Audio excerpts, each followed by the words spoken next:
Hello दोस्तों, आपका स्वागत है हमारे चैनल स्मार्ट फार्मिंग में। दोस्तों, आज हम बात करने वाले हैं धान की फसल में हमें NPK 05234 और NPK 0050 घुलनशील खाद का स्प्रे हमें कब करना चाहिए, कितनी मात्रा में करना चाहिए और इसका खर्चा कितना आएगा।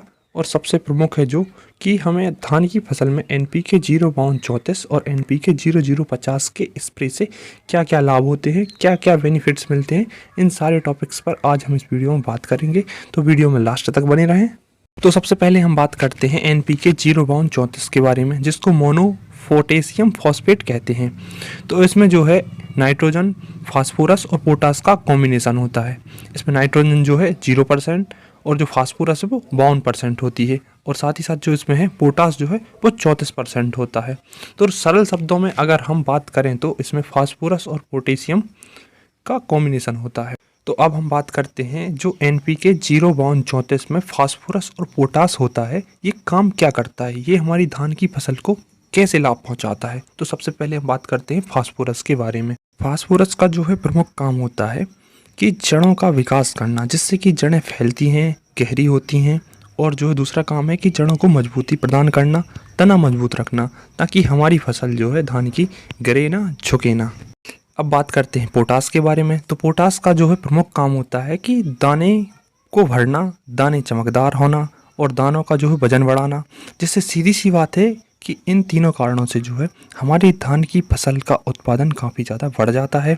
साथ ही पोटास जो है बैक्टीरिया और फंगस को दूर रखता है, यानी कि जो बैक्टीरिया और फंगस से लगने वाले रोग होते हैं उनके लगने की जो है संभावना काफ़ी कम होती है। पोटास की कमी से जो है बालियाँ छोटी पर दाने कमज़ोर होते हैं, जैसे सीधी सी बात है कि हमारी धान की फसल जो है कम निकलेगी।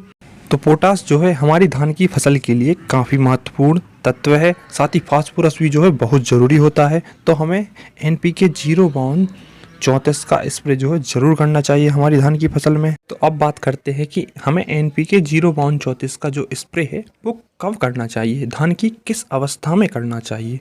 तो जब हमारी धान की जो फसल है कबोड़ अवस्था में होती है, यानी कि गोब अवस्था में होती है, यानी कि जिस अवस्था में जो है हमारी धान की जो बालियाँ हैं तने के अंदर होती हैं, तो उस समय हमें इसका स्प्रे करना चाहिए। अगर हम बात करें इसके डोज की, तो इसका जो 1 किलो का पैक आता है वो पर्याप्त होता है हमारे 1 एकड़ के लिए। तो आप जो है 120 लीटर से 150 लीटर पानी में घोल बनाकर इसका स्प्रे कर दीजिए। तो बात करते हैं इसकी कीमत की। तो इसकी कीमत जो है आपको 200 से 250 रुपये के आसपास आपको अच्छी क्वालिटी का NPK 05234 आपको मिल जाएगा। तो अब हम बात करते हैं NPK 0050 के बारे में। तो इसमें जो है नाइट्रोजन जो है वो 0% होता है, फास्फोरस भी इसमें 0% ही होता है, लेकिन इसमें जो पोटास है, पोटेशियम है, वो 50% होता है। और साथ ही बहुत से किसान भाइयों को जो है मालूम नहीं रहता है, इसमें जो है 12% सल्फर भी होती है। इसमें जो 50% पोटास होता है हम उसके बारे में बात करते हैं। तो पोटास जो है ट्रांसपोर्ट का काम करता है, यानी कि यह जो है पत्तों से प्रोटीन, कार्बोहाइड्रेट और शर्कराओं को सीधा धान के दानों में बदलता है, जिससे हमारी धान में अधिक दाने होते हैं, बालियाँ लंबी व स्वस्थ होती हैं, दाने चमकदार होते हैं, जिससे हमारी फसल में सीधा सीधा प्रभाव पड़ता है, हमारी पैदावार बढ़ जाती है।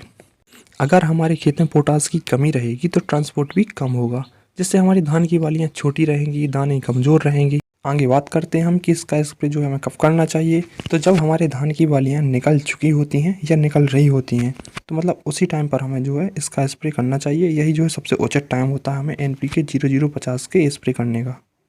आगे बात करते हैं इसके डोज के बारे में। तो इसका डोज भी जो है 1 किलोग्राम पर एकड़ के हिसाब से अपन को लेना है, और 120 से 150 लीटर पानी में घोल बनाकर इसका भी स्प्रे करना है। किसान भाइयों, आगे बात करते हैं NPK 0050 की कीमत के बारे में। तो इसकी 1 किलोग्राम की कीमत जो है 250 रुपये के आसपास आपको मिल जाएगी।